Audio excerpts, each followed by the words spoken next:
आज रब्बी हंगाम सन 2023 ची नियोजन व धोरण बैठक पुण्यामध्ये साखर आयुक्त कार्यालयामध्ये आयोजित केलेली आहे। या बैठकीच्या दरम्यान राज्याचे रब्बी हंगामाचे मागील 5 वर्षाची सरासरी क्षेत्र एकूण 53.97 लाख हेक्टर असून एकूण रब्बी क्षेत्र 2023 हंगामाकरिता ते क्षेत्र 58.76 लाख हेक्टर प्रस्तावित केलेलं आहे।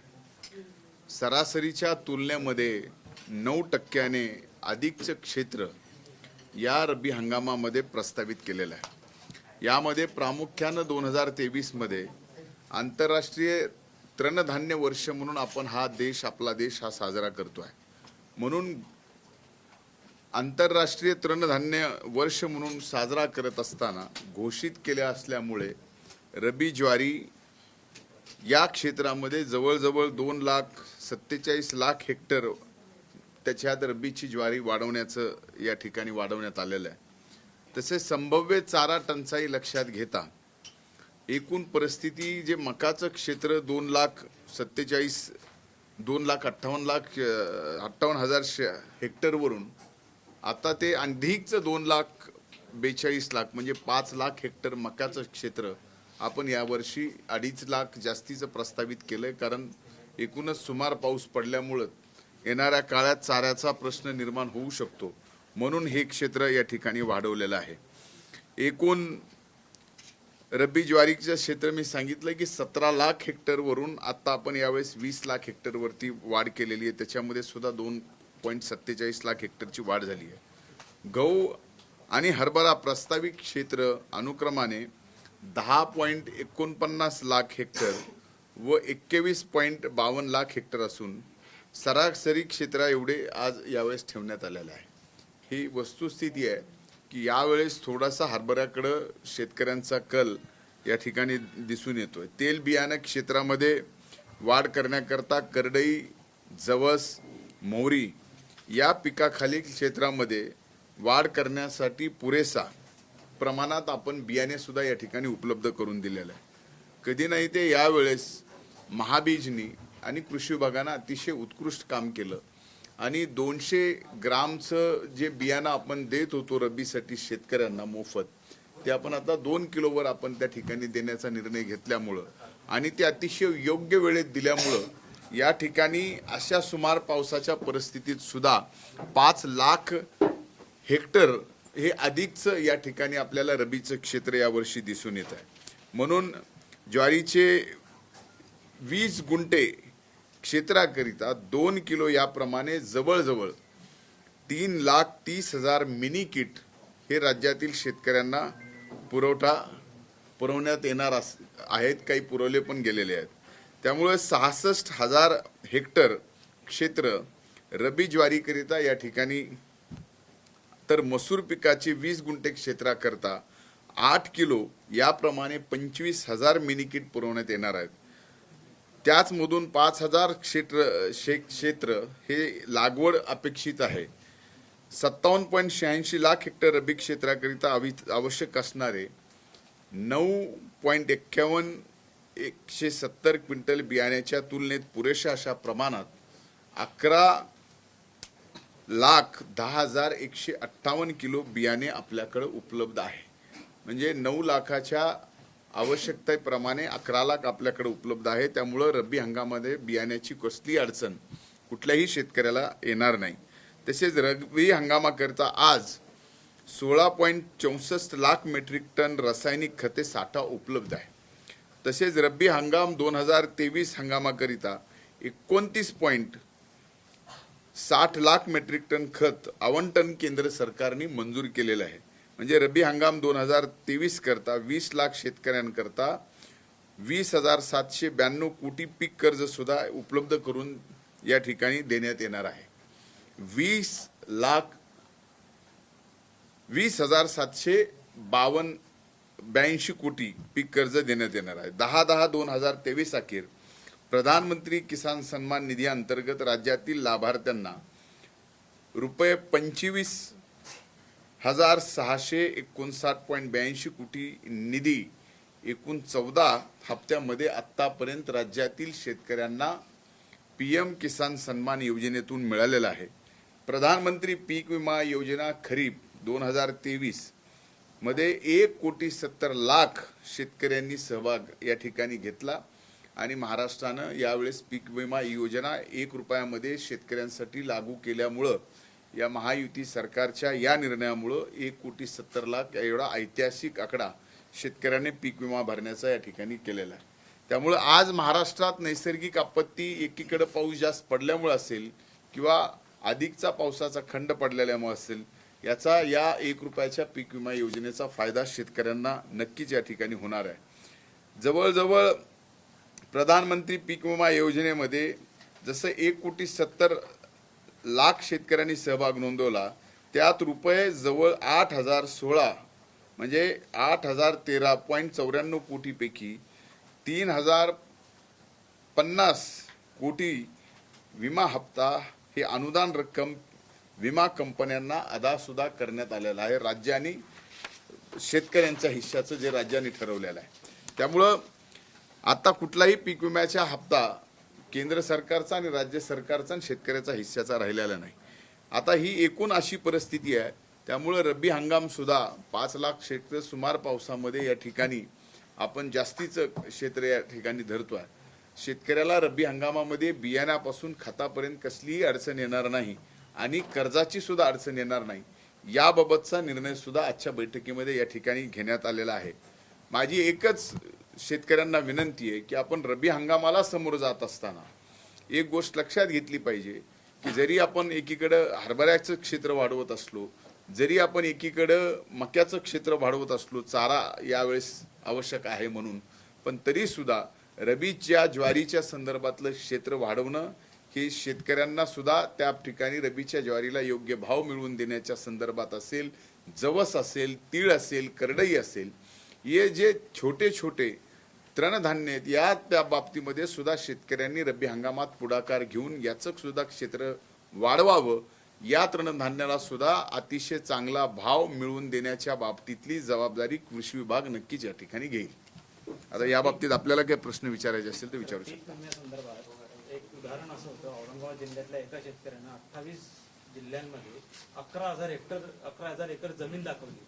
असे मिस क्रेडेन्शियल जे आहेत ते शेतकऱ्यांच्या कम्युनिटीला बदनाम करतात, असे किती उदाहरणं आढळलेली आहेत? एक लक्षात घ्या, असे अनेक उदाहरणं आढळलेले ज्या वेळेस पीक विमा योजनेचे 1 रुपयाप्रमाणे शेतकऱ्यांना आपण योजना जाहीर केली, त्याच्या 15 ते 20 दिवसानंतरच अशा काही गोष्टी कृषी विभागाच्या लक्षात आल्यानंतर, माझ्या स्वतःच्या लक्षात आल्यानंतर मी स्वतः कृषी विभागाला आदेशित केलं, पीक विमा कंपन्यांना या ठिकाणी सांगितलं आणि अशा ज्या CSP सेंटरमधून अशा पद्धतीच्या चुकीच्या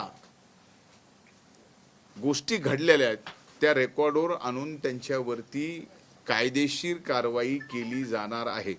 याची माहिती पूर्णतः हाती येणार आहे। ती माहिती पूर्णतः हाती आल्यावर ज्या अशा शेतकरी दाखवून, जमिनी इतर लोकांच्या दाखवून पीक विमा 1 रुपयाचा फायदा घेण्यासाठी रक्कम लुटण्याचं काम या ठिकाणी केले गेलेलं आहे, ज्यांनी कोणी जे जबाबदार असतील त्यांच्यावर कृषी विभाग या ठिकाणी कायदेशीर कारवाई करणार आहे। या केसेस सुद्धा माझ्या कानावर कालच आल्या की परवा दिवशी वाशिममध्ये रेनगेजवर पाणी, काही शेतकरी होते का नव्हते ते तपासायला या ठिकाणी मी सांगितलंय। त्यात पीक विमा कंपनीच्या संदर्भातून काही तक्रारी जर समोर आल्या, त्या तक्रारी आल्यानंतर त्याची चौकशी आम्ही कृषी विभाग म्हणून पोलीस गृह विभागाकडे देऊ आणि गृह विभाग तपास त्याचा करेल आणि जे दोषी असतील त्यांच्यावरती कायदेशीर कारवाई केली जाईल।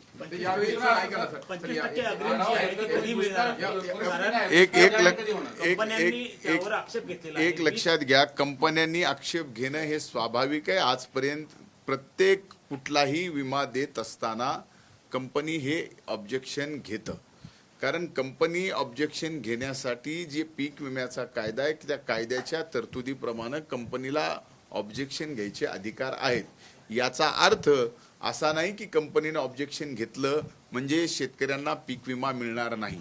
ऑब्जेक्शन घेतलं तरी विभागीय पातळीपर्यंत आलेले सगळे ऑब्जेक्शन कंपन्याचे या ठिकाणी फेटाळलेले आहेत. आता त्यांनी राज्य सरकारकडे म्हणजे अतिरिक्त मुख्य सचिवांच्या अध्यक्षतेखाली जी समिती आहे कृषी विभागाच्या, त्यांच्याकडे ते अपील काही जणांनी पुढे केलेलं आहे. ते सुद्धा फेटाळल्यानंतर त्यांना त्या ठिकाणी अग्रिमची रक्कम देण्याच्या बाबतीमध्ये निर्णय करावा लागेल. ही वस्तुस्थिती, त्याला कारणं अशी काही घडली आहेत की वॉटर गेजमध्ये जसं एक उदाहरण आता तुम्ही या ठिकाणी सांगताय, तसंच 21 दिवसाचा खंड मोडीत काढण्याच्या संदर्भामध्ये वॉटर गेजवर पाऊस पडलेला दिसतोय, पण त्या वॉटर गेजच्या अंतर्गत येणाऱ्या 25 गावामध्ये पाऊस कुठंच पडलेला नाही. अशा संदर्भामध्ये कृषी महाविद्यालयाचा शास्त्रज्ञांनी सलग 5 ते 8 दिवसाचा पाऊस तिथं पडलेला नाही याचे रिपोर्ट गुगलच्या आणि मॅपिंगच्या आधारे त्या ठिकाणी सायंटिफिकली प्रूव्ह करून दाखवल्यानंतर त्याबाबतच्या पंचनाम्यावर ज्या पीक विमा कंपन्यांनी या ठिकाणी आपण जी मंडळं घोषित केलेली आहेत अग्रिमसाठी, तिथं त्यांना 25% द्यावे लागतील आणि ती लवकरात रक्कम मिळेल. स्वतः माननीय राज्याच्या मुख्यमंत्र्यांनी आणि उपमुख्यमंत्र्यांनी सुद्धा पीक विमा कंपन्यांच्या सर्व राज्याच्या प्रमुखांसोबत बैठक घेतली. त्या बैठकीमध्ये सुद्धा त्यांनी त्या ठिकाणी कंपन्यांना आदेशित केलेलं आहे की पीक विम्याची अग्रिम रक्कम ही तात्काळ या ठिकाणी शेतकऱ्यांच्या खात्यावर जमा करावी. आरआरसीच्या नोटिसा बजावून पण अनेक कारखान्यांकडून FRP ची रक्कम जी आहे हे लक्षात घ्या. हा विषय नक्कीच तुम्ही विचारताय तो सहकार विभागाशी आहे, पण शेवटी काय की ऊस म्हणलं तरी शेती आलंच. आता ज्या ज्या ठिकाणी अशा पद्धतीच्या गोष्टी घडलेल्या आहेत त्या पद्धतीनं सहकार कायद्यानुसार FRP मध्ये ज्यावेळेस FRP ठराविक दिवसाच्या काळात दिल्या जात नाही त्याच्यानंतर जी कारवाई होणं अपेक्षित आहे ती कारवाई नक्की होणार. शेतकऱ्यांना अग्रिम कधीपर्यंत मिळेल? मी तुम्हाला तेच सांगितलं की शेतकऱ्यांना अग्रिम हा कसल्याही परिस्थितीत आमचा प्रयत्न आहे की दिवाळीच्या आज शेतकऱ्यांच्या खात्यावर पीक विमा ज्या आधी घोषित केलेले मंडळं आहेत आणि जे पीक विमा कंपनी कृषी विभाग आणि महसूल विभागाने सर्वे करून त्या पंचनाम्यावर सह्या केलेल्या आहेत, अशा सगळ्या अधिसूचित केलेल्या मंडळांचा 25% अग्रिम विमा हा दिवाळीच्या आत सरकार देण्याचा कंपन्यांना आदेशित करून प्रयत्न करणार. 9% क्षेत्र वाढवणार यावेळी रब्बीचा असं तुम्ही म्हणता प्रस्तावित आहे. वस्तुस्थिती तुम्ही पण सांगितली की पाऊस हा सुमार झालेला आहे. मे कसं, कारण आजही म्हणजे विहिरी असू द्यात किंवा कॅनलला आवर्तन जात नाही, शेतकरी यावर्षी कोरडीच आहे, असं असताना कसं साधलं नाही. ह्या बैठकीत आजच्या तुम्ही जो उपस्थितीत केलेला प्रश्न आहे तोच प्रश्न मी माझ्या कृषी विभागाच्या सर्व अधिकाऱ्यांना सुद्धा उपस्थित केला की एकीकडे सुमार पाऊस या ठिकाणी दिसतोय आणि तो पाऊस दिसत असताना क्षेत्र वाढतंय. त्याचं कारण काय, तर अनेक ठिकाणी ज्या सप्टेंबरमध्ये पाऊस पडला, सप्टेंबरमध्ये पाऊस पडल्यानंतर बऱ्यापैकी थोडीशी जमिनीमध्ये ओल आहे, ती ओल या ठिकाणी दिसते आणि जी वाढ झालेली दिसते ती वाढ सुद्धा आपण म्हणतोय की काही विदर्भामध्ये जे रब्बीचं क्षेत्र कधी वाढत नव्हतं त्या विदर्भामध्ये सुद्धा भाताचं क्षेत्र कमी होऊन 5,000 हेक्टरनी त्या विदर्भामध्ये सुद्धा रब्बीचं क्षेत्र वाढलंय. असे काही नवे क्षेत्र आहेत की ज्या नव्या क्षेत्रामध्ये वाढ झाल्यामुळं 9% वाढ आपल्याला या ठिकाणी दिसते आहे. आज परिस्थिती पाऊस सप्टेंबरमध्ये पडला म्हणजे उशिराचा पाऊस पडला, काही ठिकाणी रिटर्न मान्सून आता अमरावतीमध्ये मागच्या 8 दिवसामध्ये पाऊस पडला. अशा परिस्थितीमध्ये तिथलं जे काही क्षेत्र रब्बीचं जे आपण गृहीत धरलं नव्हतं ते आता आपण गृहीत धरतो. असं 9% आपण यावेळेस वाढ या ठिकाणी दिसते. कारण गहू आणि ज्वारी हे काय आपण ओलीवरती अवलंबून होणार नाही. गव्हाला तर 3 पाणी द्यायचे म्हटलं तर तुमच्या विहिरीत पाणी लागणार आहे. आता एक लक्षात घ्या की विहिरीत पाणी नाही असं आपल्याला कोण म्हणलं? माझ्या स्वतःच्या विहिरीत पाणी नाही, तुमच्या स्वतःच्या विहिरीत नसेल. ऐका मी पण मराठवाड्याचाच आहे. मी मराठवाड्याचा आहे, मागासलेल्या बीड जिल्ह्यातलाच आहे. विहिरीत पाणी आहे, लाईटमुळं काही प्रश्न निर्माण झालेले आहेत, बोरमध्ये पाणी आहे, बोरचं पाणी खाली गेलेलं आहे, त्यामुळे ज्या पॉवरच्या मोटर बसवलेल्या आहेत त्या पॉवरच्या मोटरनी पाणी मिळालं जाऊ शकत नाही. अशी परिस्थिती आहे. या परिस्थितीला सामोरं जातोय. ही परिस्थितीला सामोरं जात असताना सुद्धा आपण म्हणूनच मी आपल्याला म्हणलंय की ज्वारी असेल गहू असेल याचं क्षेत्र यावर्षी आपल्याला कमी दिसत आहे. मक्याचं क्षेत्र वाढलंय, हरभऱ्याचं क्षेत्र वाढलंय, हे आपण लक्षात घेतलंच नाही. म्हणून हे जर लक्षात घेतलं असतं कदाचित आपण हा प्रश्न विचारला नसता गव्हाचा आणि ज्वारीचा. मी आपल्याला सांगितलं की गहू आणि ज्वारीचे क्षेत्र हे या ठिकाणी कमी झालंय, हरभऱ्याचं क्षेत्र वाढलंय, मक्याचं क्षेत्र वाढलंय. आणि मक्याचं क्षेत्र का वाढलंय तर जाणीवपूर्वक ही दुष्काळाच्या संदर्भातली परिस्थिती, चाऱ्याच्या संदर्भातली परिस्थिती समोर लक्षात येत असताना आपल्याला मक्याचा या ठिकाणी चारा हा पशुधनासाठी देणं आवश्यक आहे आणि त्याचा पैसा सुद्धा शेतकऱ्याला मिळेल. या दोन्ही अडचणीतून आपल्याला मार्ग काढता येईल यासाठी हे क्षेत्र जाणीवपूर्वक वाढवलेलं आहे.